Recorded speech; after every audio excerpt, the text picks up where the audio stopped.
Welcome to our channel columns collection. आज की इस वीडियो में हम जावेद चौधरी साहब का जो कॉलम आपके सामने पेश करेंगे उसका उन्वान है 3 दिन सिंगापुर में।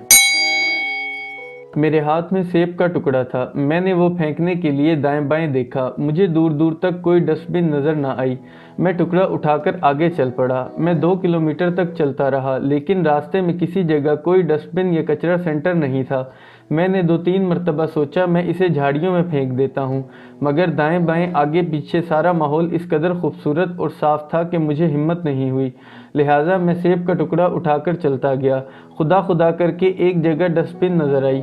मैंने सेब का टुकड़ा उसके अंदर फेंका, टिश्यू पेपर से हाथ साफ किया, अल्लाह का शुक्र अदा किया और आगे चल पड़ा। ये सिंगापुर के साथ मेरा ताज़ा तरीन तारुफ था। दुनिया भर में कचरा ठिकाने लगाने के लिए डस्टबिन होती हैं, लेकिन सिंगापुर ने डस्टबिन ख़त्म कर दी हैं। क्यों?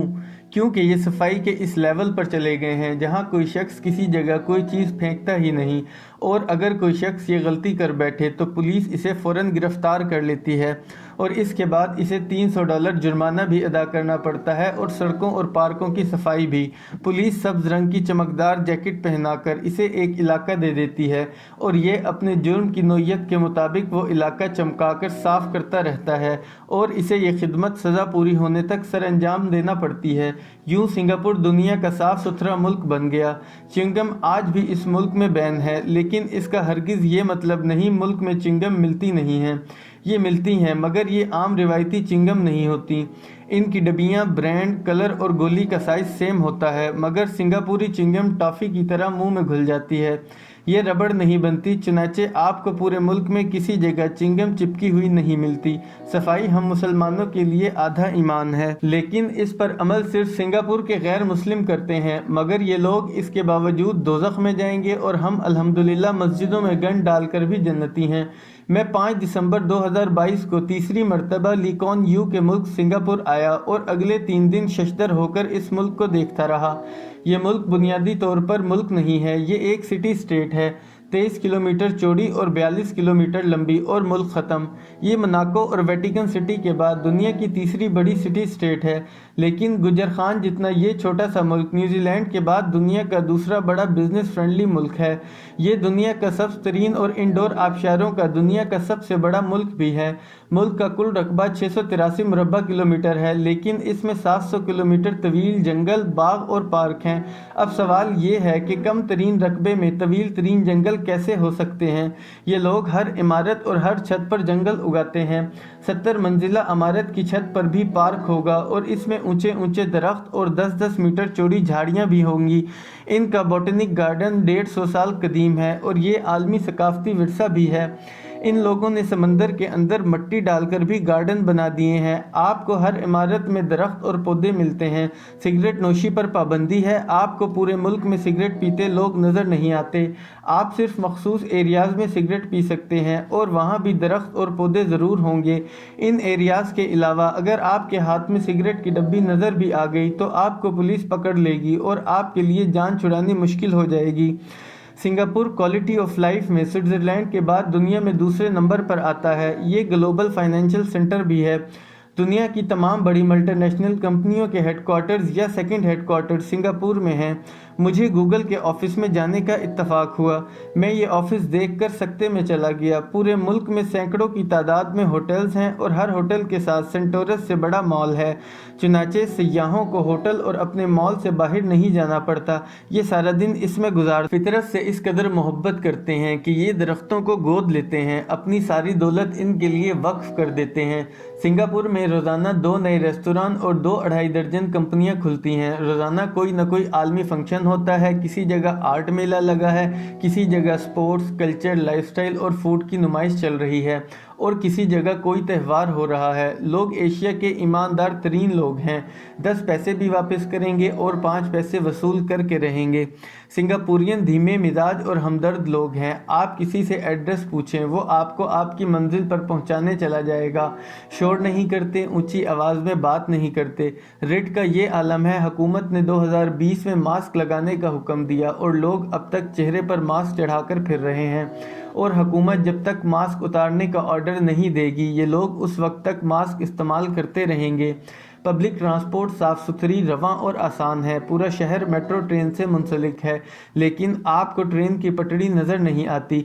प्लेटफॉर्म पर पटड़ी के साथ शीशे की दीवारें और गेट हैं। ट्रेन रुकने के बाद शीशे के गेट खुलते हैं और आप ट्रेन में सवार हो जाते हैं। ट्रेन रवाना होने से पहले ये गेट बंद हो जाते हैं।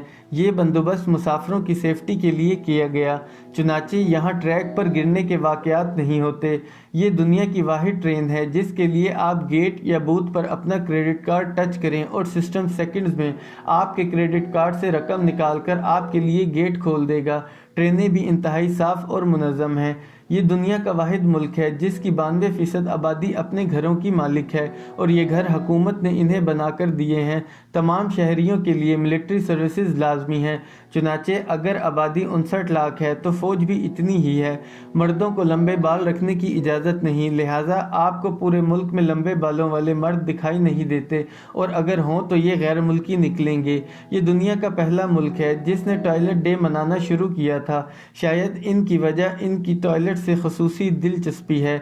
ये गैर मुस्लिम होने के बावजूद टॉयलेट्स में मुस्लिम शावर भी लगाते हैं और पब्लिक टॉयलेट्स में वज़ूखाने भी बनाते हैं।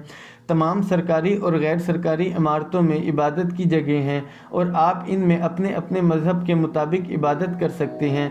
पूरे मुल्क में जहाँ चर्च होगा वहाँ मस्जिद और मंदिर भी होगा और कोई भी शख्स इनमें दाखिल भी हो सकेगा।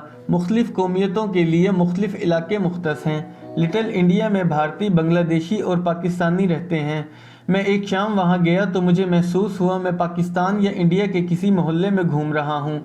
चाइना टाउन में हर तरफ चीनी बाशिंदे दिखाई देते हैं और केम्पोंग गैलम में आबाई ख़ानदान अपनी तमाम तर रिवायात के साथ आबाद हैं। ऑर्चर्ड रोड पर मॉल्स और रेस्टोरां हैं, जबकि एवर्टन पार्क काफ़ी हाउसेस, चाय खानों और आइसक्रीम पार्लर्स के लिए मुख्तस है। और पूरे मुल्क में साउथ इंडियन दाल भी मिलती है और हलाल खाने भी। सिंगापुर में 5 सहूलतें बहुत महंगी हैं: रिहाइश, तालीम, ट्रांसपोर्ट, शराब और सिगरेट। गैर मुल्कियों की आमदनी का 80% हिस्सा इन सहूलतों में ज़ाया हो जाता है। ज़मीन कम है, लिहाजा ये फैक्ट्रियाँ भी मॉल्स की तर्ज पर उफ़क़ी बनाते हैं। कोका कोला का प्लांट भी कैप्सूल की तरह ज़मीन से आसमान की तरफ है और ये किसी भी ज़ाविये से फैक्ट्री दिखाई नहीं देता। पूरा मुल्क शॉपिंग सेंटर और होटल है। आप किसी तरफ निकल जाएं, आप खुद को इमारतों के जंगल में पाएंगे, और आप इस जंगल की किसी भी इमारत में घुस जाएं, वो शॉपिंग मॉल निकलेगी। चुनाचे हम सिंगापुर को ग्रीन दुबई कह सकते हैं। ये लोग 3 चीज़ें बेच रहे हैं: अमन, सिस्टम और ईमानदारी, और ये वो 3 नेमतें हैं जिनकी पूरी दुनिया को ज़रूरत है। लिहाजा दुनिया भर के कारोबारी इदारे आकर सिंगापुर बैठ गए हैं। क्यों? क्योंकि यहाँ सड़कें बंद नहीं होती, कोई किसी को अकीदे और ज़बान की बुनियाद पर तंग नहीं कर सकता। सिस्टम की हालत ये है, आप किसी भी दफ्तर में चले जाएं, लोग आगे बढ़कर आपका इस्तकबाल करेंगे और आप इस इमारत से अपना काम करवा कर बाहर निकलेंगे। आपको इस काम के लिए अगले दिन नहीं आना पड़ेगा। आप क्रेडिट कार्ड टच करते जाएं और आगे बढ़ते जाएं। वीज़े से लेकर होटल तक हर चीज़ आसान लेकिन महंगी है, मगर कोई शख्स इस पर एतराज़ नहीं करता। शायद इसीलिए 59 लाख आबादी के 683 किलोमीटर के इस मुल्क के ज़र्रे मुबादला 250 बिलियन डॉलर्स हैं। जी हाँ, 250 बिलियन डॉलर्स, जबकि हम 1 बिलियन डॉलर के लिए IMF और 3 बिलियन डॉलर्स के लिए सऊदी अरब के दरवाजे पर लेटे हुए हैं। लेकिन सवाल ये है, क्या सिंगापुर हमेशा से ऐसा था? जी नहीं, ये मुल्क 60 साल पहले दलदली ज़मीन था और यहाँ के लोग पेट का दोज़ख भरने के लिए बहरी जहाज़ों के चूहे खाने पर मजबूर थे। लेकिन फिर सिंगापुर ने अंगड़ाई ली और पूरी दुनिया को हैरान कर दिया। कैसे? ये आप अगले कॉलम में मुलाहिज़ा कीजिएगा।